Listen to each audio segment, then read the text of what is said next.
Baik, selamat pagi anak-anak semua.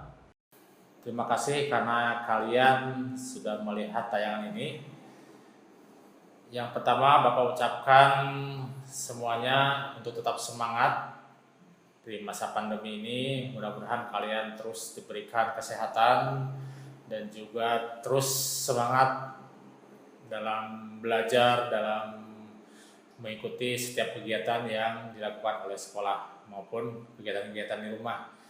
Nah, pada hari ini Bapak akan membawakan renungan masa APP minggu yang kedua dengan tema tantangan untuk membangun ekonomi yang solider. Anak-anak yang terkasih, pada saat ini mungkin kita semua mengalami banyak kesulitan di masa pandemi ini. Namun mungkin tingkat kesulitan masing-masing itu berbeda-beda. Di antara kalian mungkin ada yang kesulitan dalam belajar, kalian kurang bisa beradaptasi dengan pembelajaran yang semula tatap muka, yang semula bersama Bapak Ibu guru di sekolah. Sekarang karena kondisi kalian harus belajar di rumah, interaksinya jarak jauh, itu mungkin jadi kesulitan bagi kalian ya.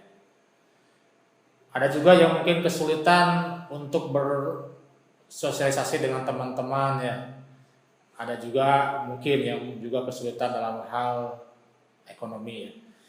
Nah, anak-anak, kita akan sama-sama berefleksi tentang hal ini. Namun sebelumnya kita akan awali dulu dengan doa pembuka. Kita akan berdoa bersama-sama. Bapak akan pimpin doa pembuka ini. Dalam nama Bapa dan Putra dan Roh Kudus. Amin. Allah Bapa yang Maha Baik, kami bersyukur atas berkat-Mu yang senantiasa hadir di tengah-tengah kami dengan kondisi yang memprihatinkan ini. Semoga dengan berkat rahmat-Mu, Engkau selalu menuntun langkah kami untuk terus mampu menghadapi segala hal dengan gembira. Karena Kristus, penyelamat kami, kini dan sepanjang segala masa. Amin. Dalam nama Bapa dan Putra dan Roh Kudus. Amin. Anak-anak yang terkasih, Bapak sering ngobrol dengan anak-anak ya. Ada beberapa anak yang pernah ke sekolah gitu ya. Bapak bertanya, apa sih kesulitan-kesulitan yang kalian hadapi selama masa pandemi ini ya? Ada yang bilang, Pak, sudah bosan, tidak bisa bertemu dengan Bapak Ibu guru, tidak bisa bertemu dengan teman-teman. Ada yang bilang, Pak, tidak bisa mengikuti pelajaran. Kalau diterangkan langsung di kelas, kita gampang bertanya, kemudian guru juga bisa memberitahu dengan langsung bagaimana misalnya matematika, bagaimana cara mengerjakan rumus-rumus tertentu.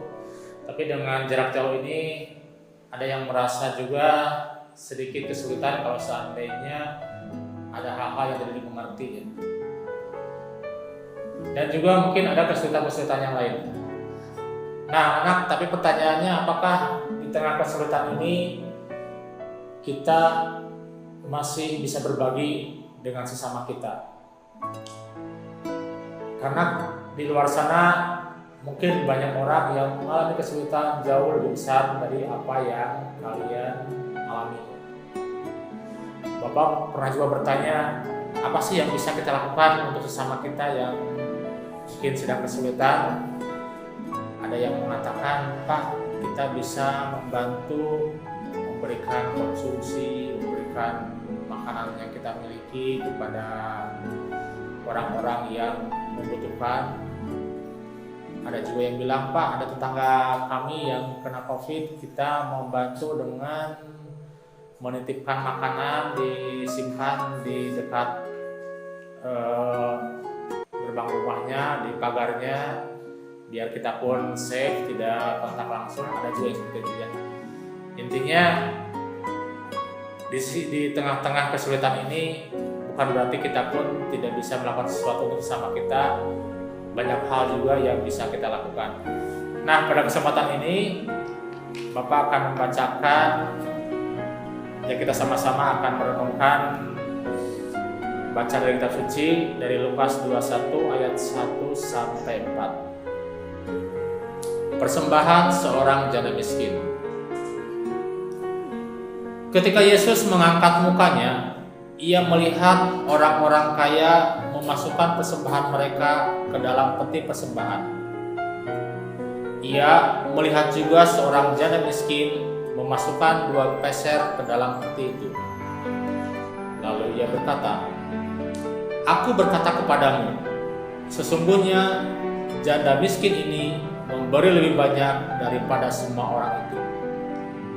Sebab mereka semua memberi persembahannya dari kelimpahannya. Tetapi janda ini memberi dari kekurangannya, bahkan ia memberi seluruh nafkahnya." Demikianlah sabda Tuhan. Terpujilah Kristus. Baik, anak-anak yang terkasih,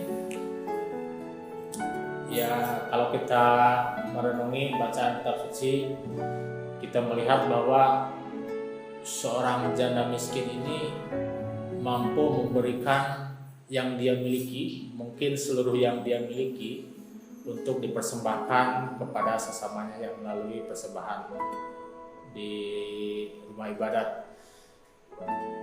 Anak-anak, mungkin kita ya tidak harus mencontoh dari janda miskin ini memberikan seluruh miliknya, karena kita semua yakin bahwa ketika dia serahkan seluruh uang yang dia miliki yang cuma 2 peser itu, tentunya mungkin dia tidak akan bisa membeli sesuatu, membeli makan dan yang lainnya ya. Tapi dalam bacaan ini kita diingatkan bahwa jangan sampai kita itu memberikan sesuatu ketika kita merasa sudah berkelimpahan, ketika kita sudah kaya raya, ketika uang kita sudah sangat banyak sehingga kita banyak mungkin memiliki uang-uang yang lebih gitu ya. Jadi dalam bacaan ini kita diingatkan bahwa marilah kita memberikan sesuatu kepada sesama kita di kondisi kita sekarang ini ya.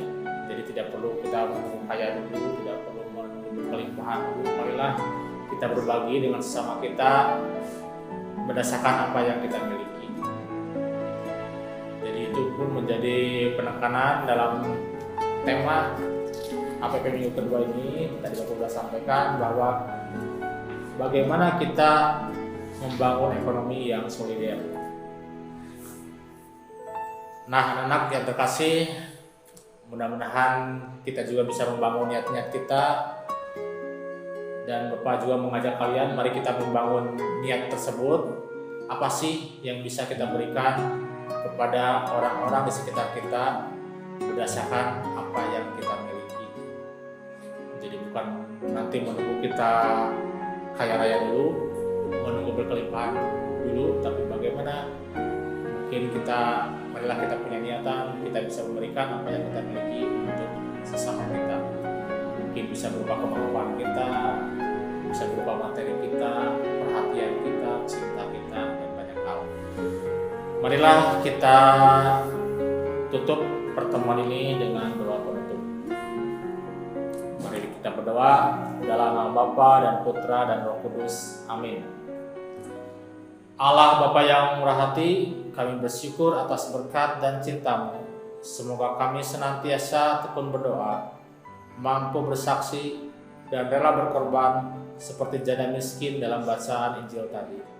Semoga kami dapat melakukannya demi kemuliaan nama-Mu dengan pengantaran Kristus Tuhan kami. Amin. Dalam nama Bapa dan Putra dan Roh Kudus. Amin. Baik anak-anak semuanya, terima kasih sudah melihat tayangan ini. Semoga kalian semua tetap semangat, tetap sehat, dan kita semua selalu dilimpahi berkat oleh Tuhan. Selamat pagi, Tuhan memberkati.